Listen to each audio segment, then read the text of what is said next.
బిల్లులన్నీ pending. గత ప్రభుత్వం నుంచి క్లియర్ కాని బకాయిలు. విద్యార్థులకు 5 ఏళ్లుగా ఫీజులు, స్కాలర్షిప్లు పెండింగు. 6,000 కోట్లకు చేరిన ఫీజు రియంబర్స్మెంటు. వైద్య ఆరోగ్య శాఖ బిల్లుల బకాయి 3,000 కోట్లు. సర్కారు దవాఖానాల మందులకు చెల్లింపులు శూన్యము. ఉద్యోగుల సప్లిమెంటరీ బిల్లులకు 4,000 కోట్ల అవసరము. ఖజానాలో సొమ్ము లేక క్లియర్ చేయని సర్కారు.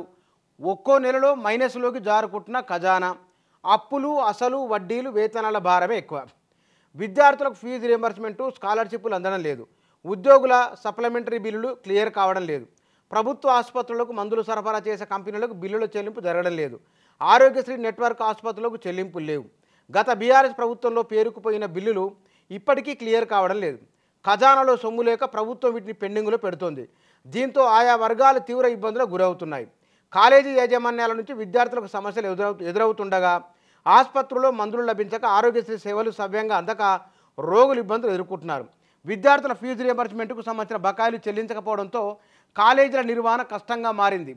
కాలేజీలను మూసుకునే పరిస్థితి వస్తుంది. ఔషధ కంపెనీలు తమకు బకాయిలు చెల్లించకపోతే ప్రభుత్వ ఆసుపత్రులకు మందులు సరఫరా చేయలేమంటూ చేతులు ఎత్తేస్తున్నాయి. ఇట్లా వరుసెంబడి చెప్పుకుంటూ పోతే కనుక చాలా జాబితానే ఉన్నది. ఇక్కడ ఒక్కొక్క నెలకు దగ్గర 10-15 వేల కోట్లు అనుకుందాం, అన్నీ కలుపుకొని. వాటికే డబ్బులు లేవు. ఖజానా మైనస్లోకి వెళ్ళబోతున్నది. ఇది పరిస్థితి. అంటే దీనికి చాలా జాగ్రత్తగా గత ప్రభుత్వం చేసిన అప్పులకు వడ్డీలు, అసలు ఇవి కడుతూనే ఈ రెగ్యులర్గా జరిగే లావాదేవీలను, రెగ్యులర్గా జరిగే కార్యక్రమాల నిర్వహణను కూడా చూడవలసి ఉంటుంది. అంటే ఇవే ఇంత ఇబ్బందికరంగా ఉన్నప్పుడు ఇదొక సమస్యనా? అంటే ఈ ప్రభుత్వం ముందున్న అతిపెద్ద సవాలు రేవంత్ రెడ్డికి ఉన్న ఇదో సరికొత్త తలనొప్పి. ఇంకోటి ఏమిటి ఇక్కడ, ఇది వారు ఏమన్నారు, కొలువులు సరే, జీతాలేవి. డ్యూటీలో చేరి 3 నెలలైనా తొలి వేతనం అందుకొని నర్సింగ్ ఆఫీసర్లు స్వయంగా సీఎం చేతుల మీదుగా నియామక పత్రాలు ఇచ్చిన అంతులేని నిర్లక్ష్యం. 15 రోజుల్లోగా పూర్తి కావాల్సిన నియామకాల ప్రక్రియ. కొందరికి ఇంకా ఎంప్లాయ్ ఐడి కూడా ఇవ్వని వైనం. వివరాలు పంపడంలో కొందరు సిబ్బంది చేతివాటం. ఈ వ్యవహారం ఇట్లా ఉన్నది. కొలువులు చేరినా సరే 3 నెలలైనా జీతాలు లేవు. ఎక్కడ ఉన్నది సమస్య? మళ్ళీ ఇక్కడికి వస్తే కనుక ఇందాక మనం అనుకున్నట్లు మూలమంతా ఇక్కడనే ఉన్నది. గత ప్రభుత్వంలో అది అభివృద్ధి, ఆనాడు ఇరిగేషన్ ప్రాజెక్టుల కోసమై, ఇతర మౌలిక సదుపాయాల కోసమై, విద్యుత్తు, మిషన్ భగీరథ, ఇలా చాలా కార్యక్రమాలు జరిగినాయి. ఇతర సంక్షేమ కార్యక్రమాలు కూడా ఉన్నాయి. కాబట్టి సరే, వాటి రివ్యూ కంటే కూడా ఇక్కడ ఈ ప్రభుత్వ నిర్వహణ ఏమిటి అనేది చాలా ఆలోచించాల్సింది. గత ప్రభుత్వం చేసిన అప్పులకు, ఆ రోజువారీగా జరిగే కార్యక్రమాలకే కష్టమైనప్పుడు 6 గ్యారంటీల మాట ఏమిటి? 6 గ్యారంటీలు ఎట్లా అమలు చేయబోతున్నారు? ఈ 6 గ్యారంటీలలో సంపూర్ణంగా అమలవుతున్నది మహిళలకు ఉచిత బస్సు ప్రయాణము. ఈ ఉచిత బస్సు ప్రయాణం అనేది 3,500 కోట్ల రూపాయలు ఇస్తే సరిపోతుంది. 5,000 కోట్ల లోపు ఎంత అనుకున్నా సరే నెలకు. కానీ మిగతా వాటి పరిస్థితి ఏమిటి? 2,500 రూపాయల నగదు బదిలీ ఉన్నది, రైతు భరోసా ఉన్నది, తులం బంగారం అన్న 1,00,000 రూపాయలతో పాటు ఇవన్నీ కలుపుకుంటే అవి ఒక 60-70 వేల కోట్ల రూపాయలు అవుతాయి. ఈసారి బడ్జెట్లో పెట్టినదే అంచననే 59,000 కోట్ల రూపాయలు. ఈ 59,000 కోట్ల రూపాయలను అప్పు రూపంలో తీసుకొని రాబోతున్నారు. ఇప్పటికే 16,000 కోట్ల రూపాయలు అప్పయింది.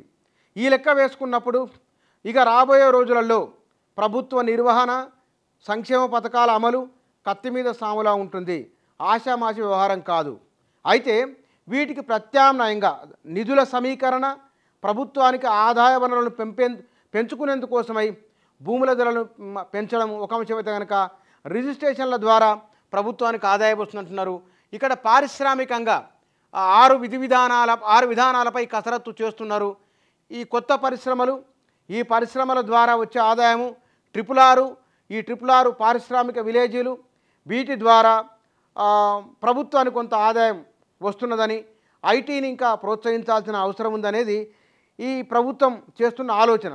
సరే, ఈ ఖర్చులను తగ్గించుకోవడము, ఆర్థిక వనరులు పెంచుకోవడము, ఉపన్యాసాలు ఎన్ని మాట్లాడినా, రాజకీయంగా ఎన్ని విషయాలు చెప్పినా రేవంత్ రెడ్డి కేంద్ర ప్రభుత్వంతో సఖ్యతతో, సానుకూలతతో ఉండడము, ఇవి కొంత అంటే గ్రాంట్లు, పద్దులు, పన్నుల్లో వాటా, వీటన్నింటి కోసం కేంద్ర ప్రభుత్వం నుంచి నిధులు తెచ్చుకునేందుకోసం ఆయన చేస్తున్న ప్రయత్నాలు.